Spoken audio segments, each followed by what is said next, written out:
Ladies and gentlemen, welcome to episode 4 of the English and Englishman Show. Mr. English, how are you today? Well, do you know what, Mr. Englishman? Why don't we have one of those, like, you know, those things that they have in when they say cut, you know, like in the movies. Clapperboard, I think you'll find that is. Clapperboard. Yeah, thanks. Yeah, well, obviously a media superstar like you would know. Clapperboard, right? I think, okay, well, we got the timer. What, does that say 20 minutes? 20 minutes. We're going to aim for 20 minutes today. 20? Friends, because we've been heckled for how long we know. I know. Well, like one person has written it and said, like, you guys are going too long. So therefore, because we're sensitive chaps. We're very sensitive chaps, because to our entire audience of one. 20 minutes is underway. Right. Okay. What are we talking about today? I think it's how to fake success. How to fake success. Okay. So how do you fake it? Because I just need to say, before we even start, I'm crushing it. I just needed to tell you that. Look, I know the humble brag and everything, like, it's not me. It's not all about me. It's the team, which consists entirely of me, but I am crushing it. That's what I want to let you know. Go on. What are we going to talk about? How to fake success? I'm not going to rise to that bait. Based on our conversation prior to the show, which we won't let anybody in on, otherwise I will get into trouble with you. Fake it till you make it. What the heck is that all about? You know, people only buy from people who are successful. That's why. You've got to be an authority. You have got to be winning. You have got to be doing 7 figures, or else you are a waste of space on the internet. You do not belong on LinkedIn. You do not belong in the business world. You have got to fake it till you make it. That's what it's about. Does that make sense? Well, not really. Listen, look, let me give you an example. Okay, you, my friend, are faking being a fashion icon, right? I'm not. I'm totally comfortable being just me. But you, on the other hand, what is that you're wearing? Today, friends, I have a midnight corduroy jacket. Sorry, viewers, stop laughing. What was it? Midnight. See, it's not just navy. It's actually a little darker than navy. It's a midnight. Oh, midnight. Oh my midnight goodness. It's corduroy as well. Oh, it's corduroy. Corduroy, yes. And the undergarment is just a complement. You see, this is about complementary. Well, just let me dig up something here, and we should have done this before the show. I just want to let you know that if we're ever going to share a screen, you should tell me before the show, Anthony, you're going to share a screen. So just hang on. Just talk among yourselves, viewers. Yeah, this is the way he soaks up 20 minutes, friends, right? And now your sound's gone off as well. So, friends, the dead air is Anthony switching off his microphone. My dear friends, the dead air is Darrel talking. The reason I switched off my microphone is that I was delicate enough and client focused enough to know that they don't want to hear my typing. Well, get on with it then.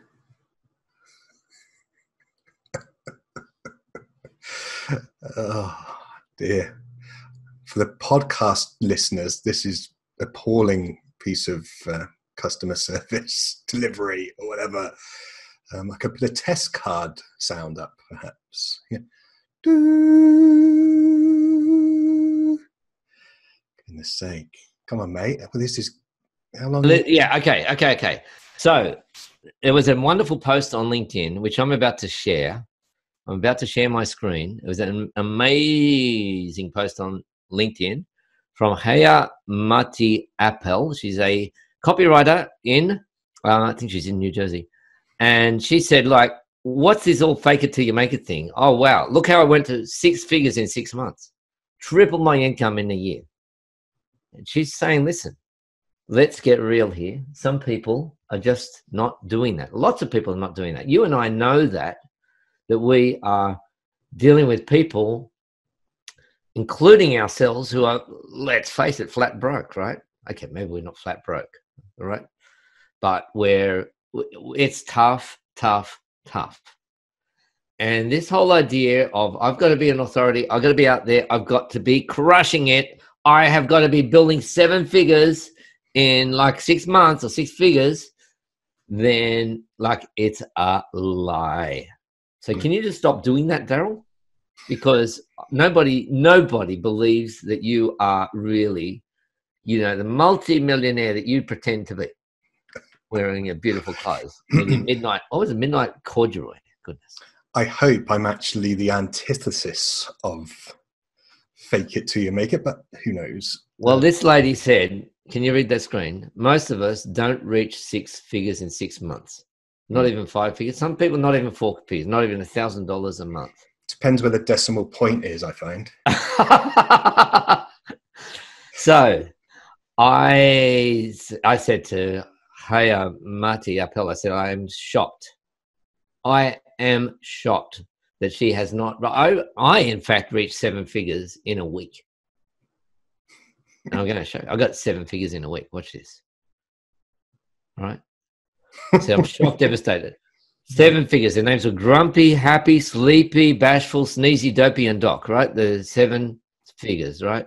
Very good. 7, the 7 dwarfs. Snow White and the 7 dwarfs. And then I got back to work. So point being that there are 2 ways that you are going to win over clients. Number 1 is your authority. Oh, I've got my experience. I've worked for these companies. I've got this certification. I have crushed it. The other way, see if you can work out the other way, Darrel. No, let me not. The other way is compassion. The other way is vulnerability. It's saying, guys, we actually don't know what we're doing, which is exactly what we at English and Englishmen have done. We just didn't have the authority side, but we came in at E&E show, and what did we do? We said, don't watch this show. Did it work? Well, actually, yeah. Well, nobody's watching it. But at least we know that our marketing strategy has worked quite well for us. Let's move on to this other issue then. The whole, this is largely a digital delusion, isn't it? I mean, this... Oh, I like that. That's alliteration, digital delusion. Delusion that some people seem to... I don't know how they can... If it's true, fair play. How they can sleep at night, you mean? Yes, essentially. Yeah. Okay. How do they do Or that? how they can shave in the morning. So I used to have a boss. He told me you got to be able to shave in the morning. I don't know. Just note, viewers, I have shaved this morning. Wonderful. Can I just show them? I haven't done it very well, but half of the English and Englishman team haven't shaved at all this morning. The Revitalift is working well there, my friend. What's Revitalift? L'Oreal Revitalift. Jane Fonda product. Okay. Because you're worth it. Yeah, once you make cultural references to people from the 1970s, like I'm just lost. Okay, I actually thought that would have been quite a good... Can you get on with the show? What is it? We've only got 20 minutes. Digital delusion. The digital delusion is that it's easy or it's quick or some combination of... Oh, the silver bullet? The silver bullet. Okay. Tell me about what's the silver bullet? Okay, so a silver bullet says if you just do this, you put money into the slot machine and it's going to come out. And your message, Mr. Griffin, is no. You put the money in the slot machine and like 90 years later, somebody's going to pay you $10, right? Yeah. That's basically your push. Do not make it a transaction. Exactly. It is exactly that. Yeah. You have to make a deposit before you can make a withdrawal. Oh, that's beautiful. Did you make that one up? Not strictly. No. It has been said before, but it does apply very much to creating digital, what's the word? Currency, social proof, whatever it is. Okay, so here's where I go on LinkedIn, and here's how I do it. And because a lot of people have been asking me lately, a lot, like 3, have been asking me, what's your magic? How do you get attention on LinkedIn? Okay. Apart from being my charming and funny self, then, and having the Aussie accent, I might just add. The way that I do it is when I connect with people, I sometimes send them a hello video, 45 seconds. I probably say, hey, here I am in sunny Australia. Whoa, twist the knife a little bit if they're in Canada. And then I say, okay, I will send them an article from LinkedIn around, usually the article is maybe the one on imposter syndrome. I've got articles there. There's or an article on the emotional drivers that make you in business, that keep you in business, and the financial ones. How do they work together? And I share with them an article. At that point, they've sort of said, wow, like that was a killer article, or else maybe they haven't got back to me. But then maybe it will be a few months down the track, they'll come back to me and they feel safe talking to me. Yeah. Mm-hmm. Yeah. It's, it's bridge building, isn't it? Essentially, it's turning, as I was talking about yesterday in my workshop, you're trying to turn strangers into not strangers. You're not trying to send strangers into customers, Well, time. That's the other thing, is that people that you're talking to are not necessarily crushing it themselves. Yeah. And they may meet somebody who wants to crush it, or who wants to, make some progress. And very often they're mums and dads, like a lot of pressure is on them. And it's just disheartening for them to be reading this, we're killing it on LinkedIn or whatever. Yeah. And just say, look, instead, how about we be a little bit honest here? Yeah. But honesty is vulnerability. Policy. And we kind of have been conditioned from the womb almost not, to not show vulnerability, to, the very fact that we, that some people, particularly perhaps in the kind of whole real estate or politicians or whatever, the whole uniform, the red tie and the suit is all reinforces this kind of, fake it till you make it. The mirage. Yeah. So what we're really saying here is, if you are not crushing it, this is actually an advantage. If you're not an expert, then but you're somebody who can listen, somebody who can talk, who can share your own story, like, you are going to cut through. This is the silver bullet. I mean, the danger is that, there are some that, let's be honest, I mean, maybe it's approaching a decade ago that some people very successfully managed to shift a huge amount of units in terms of online courses or whatever. Cool. And they built a whole business model around the fact that they did that a decade ago. And that, part of that is people just believe that all they got to do is sort of show up and it will happen. And it's not true, is it? No, it's not true. And I mean, I would much rather go to a copywriter who says, look, I'm really struggling. I don't really know what I'm doing, but I'm not making money. I would much rather go to them, not because they're going to give me a massive discount and so on, but because that they care, right? Yeah. So how did we go with the 20-minute limit, Mr. Well, we're still Englishman? It, which is good. We've still got just under 7 minutes, which is fine. I want to ask you though. So there's a situation. Okay, so it is so easy to start a business now.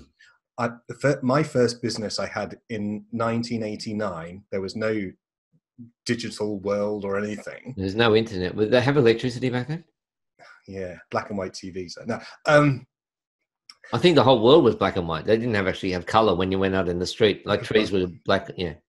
What I was saying is that we had to invest a certain amount financially, right, to even start a business. Okay. Yeah. Whereas now you can register a business, get a cheapy website. Sure. And the problem is with all of that, I'm not saying it's a problem, and that's a good thing. I think it's good that people are able to start a business, but it kind of bypasses the reality that it's hard work, takes time. Sure. You know, to get yourself established, to add value, to, you know, for people to trust you isn't something that isn't even like, there is no silver bullet to that. But some people start a business and sort of like put all of their eggs into that basket, but then get a situation and say, okay, well, I desperately, desperately need to get a return because I've left my job. I've thrown all my lot in on this. And so they're going to look for these silver bullets, aren't they? It's kind of like it's kind of there's something attractive about this. For sure. Yeah, exactly. Watch this 45-minute webinar and, you know, you're going to be on your way to a like $10,000 a month business within 2 months. It's really very, very tempting. And it does, I mean, we have seen particularly on LinkedIn, but you see it with landing pages, you see it there are just many, many people who are preying on the vulnerable, preying on those who simply can't afford it. I speak to people, they just say, Anthony, I cannot afford you. I am flat broke.